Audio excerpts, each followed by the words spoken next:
8 March 1941, 02:17 hours, Bletchley Park, Buckinghamshire. The clock ticks too loudly in Hut 8. Paper rustles. A cigarette burns down to ash unnoticed. Outside, the blackout presses against the windows, thick and absolute. Inside, the air smells of hot valves, ink, damp wool. A Royal Navy signal clerk stiffens as the printer jerks alive, metal teeth biting paper, spitting out a ribbon of letters that mean nothing. Yet, Alan Turing stands motionless, coat still on, tie loosened, eyes fixed on the strip as if it might blink back. Somewhere in the North Atlantic, diesel engines thrum beneath black water. Somewhere, a German U-boat commander adjusts course by degrees, confident in a machine he believes unbreakable. The Enigma has spoken.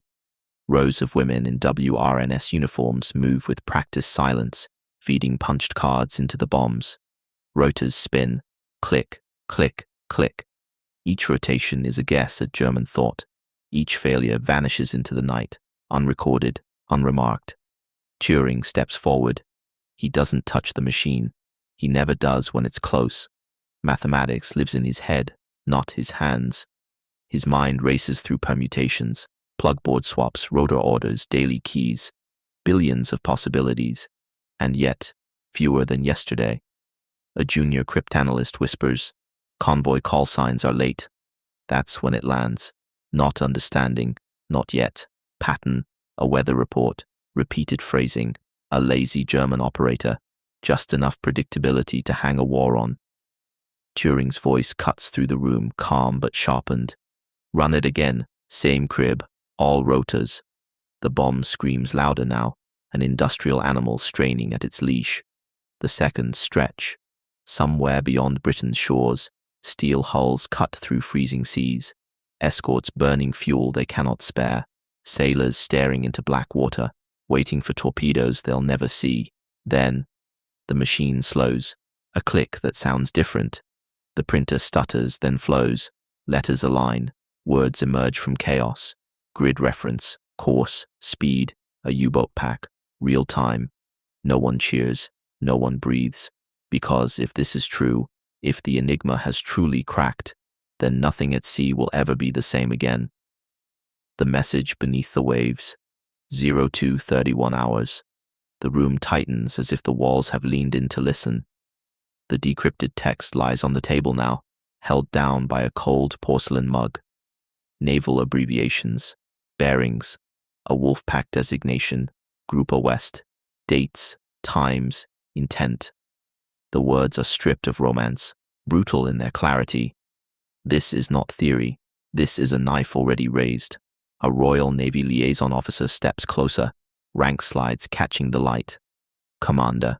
His jaw clenches as he reads. He knows these coordinates. He's routed convoys through them this week. Is it clean? He asks. Turing doesn't answer immediately. He never offers certainty when probability is the truth. Instead, he nods once. A small movement, enough to shift the war. A runner is dispatched, boots slapping across gravel, breath fogging in the night. The message will pass through hands that must never know its origin. Admiralty charts will be redrawn with lies layered over truth. Convoys will reroute not because Enigma has fallen, but because a patrol spotted something. The deception is as delicate as the math. Back in Hut 8, the bombs keep spinning. Success doesn't stop the machine. It sharpens it.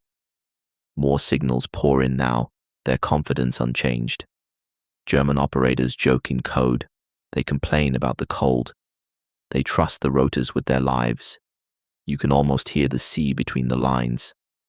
Turing sinks into a chair, rubbing his eyes. He hasn't slept. None of them have. Victory here doesn't feel like triumph. It feels like responsibility, a weight that presses down harder than failure ever did. Because now they must choose. Save this convoy, or a bigger one later. Expose one U-boat, or protect the secret. Every interception becomes a moral calculation. Every rescue risks revealing the miracle that made it possible. At the Admiralty, red lights flicker on a wall-sized map. Officers move pieces, tiny wooden ships sliding away from danger they can't name. Out in the Atlantic, destroyers alter course by a few degrees, just enough.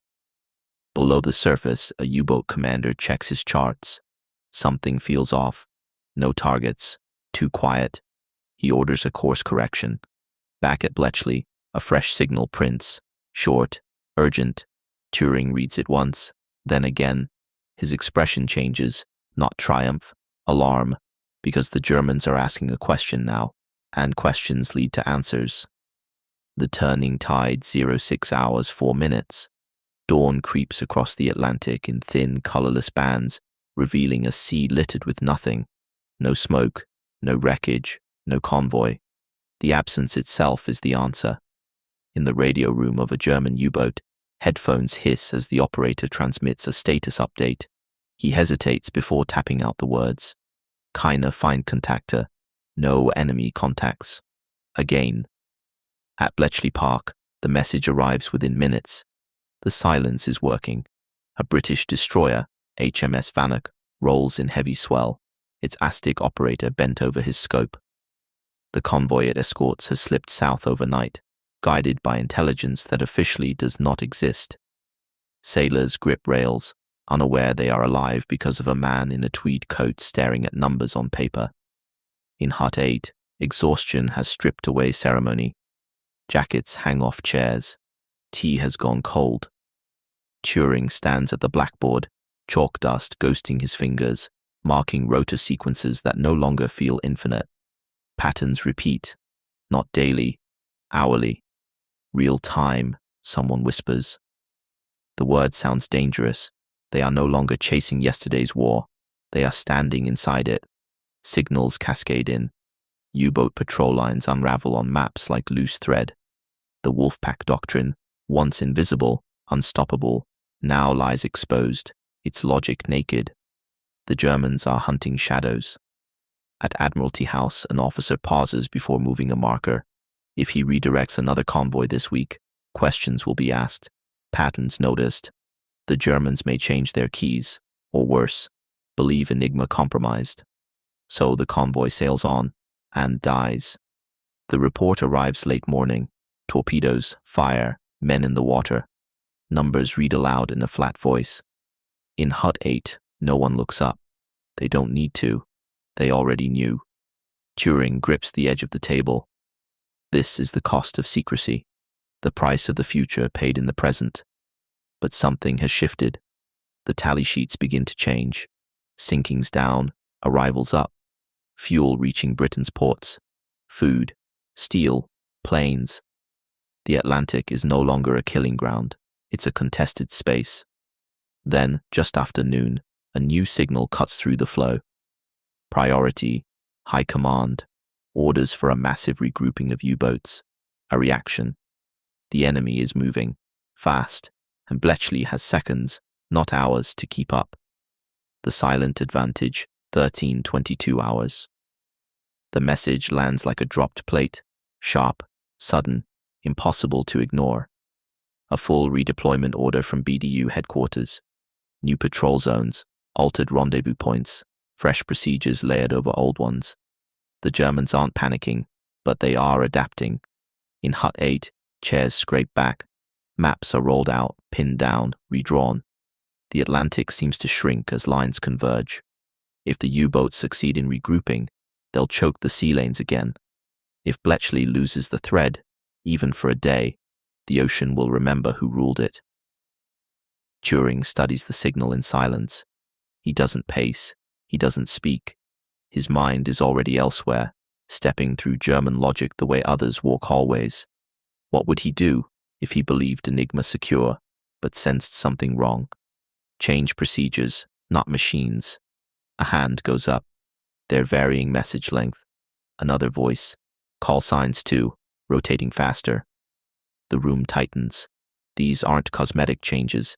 They're defensive reflexes, the kind that precede a lock being changed. The bombs spin harder, faster. Rotors blur. The noise becomes a physical presence, rattling cups, nerves, teeth. A breakdown now would be catastrophic. At sea, the consequences are immediate. A Canadian corvette, low on fuel, rolling badly, loses contact with its convoy. Fog closes in. The captain orders speed reduced. Somewhere beneath the waves, a periscope rises. Back at Bletchley, a partial decrypt punches through. Not enough. Coordinates without timing. Intent without confirmation. Turing makes a decision. Run a speculative crib, he says. Assume deception. Eyes turn. It's risky. If he's wrong, hours are lost. If he's right. The bomb lurches, stutters, then steadies. Minutes drag. No one sits. Cigarettes burn to filters. Fingers drum. A wren grips her pencil so hard it snaps. Then, a clean break. Words fall into place like teeth meshing. Orders clarified. The regrouping isn't defensive. It's an ambush, a massive one. The target zone glows red on the map. Too red. Too obvious. Unless... Turing looks up, eyes suddenly sharp. That's not where they're going, he says quietly. It's where they want us to look. And outside, the afternoon light fades. The day the tide turns 1748 hours. The Atlantic darkens under a low iron sky. Wind scours the waves into white scars as convoy HX-112 holds formation, engines thudding in disciplined rhythm. Freighters wallow heavy with fuel and food, the lifeblood of a nation that cannot lose this sea. They should be dead by morning. At Bletchley Park, the final pieces slide into place. Turing stands over the map, finger hovering, then settling, not on the red zone, but miles away, where the German signal traffic thins unnaturally. Silence where there should be noise, absence as evidence. They're there, he says. The Admiralty acts without celebration. Orders are phrased carefully, routed through trusted channels, disguised as routine patrol adjustments. Destroyers alter course. Aircraft lift off at dusk, their crews unaware they are flying straight into history. Out on the water, a U-boat commander peers through his periscope, expecting silhouettes. Instead, explosions. Depth charges ripple the sea, thunder passing through steel hulls and bone. Sonar pings echo like a heartbeat that won't stop. One U-boat dives too late, another surfaces under fire. For the first time, the hunters are hunted, not by luck, not by chance, but by knowledge. Radio messages flood BDU headquarters. Confusion, losses, demands for explanation. The enigma still clicks and whirs, still encrypts every word perfectly. The Germans search for spies, for traitors, for leaks in rooms instead of machines. They never find the truth. By nightfall, HX-112 sails on. By week's end, sinkings fall sharply. By month's end, the numbers no longer lie. At Bletchley, there is no applause, just exhaustion, relief that never fully arrives. Turing sits alone for a moment, staring at the bombs as they spin on, indifferent to what they've changed. The war at sea isn't over, but it has turned, not with a battle, not with a speech, but with a strip of paper, a broken code, and a decision to act without being seen. The Atlantic breathes again, and the world moves one step closer to victory.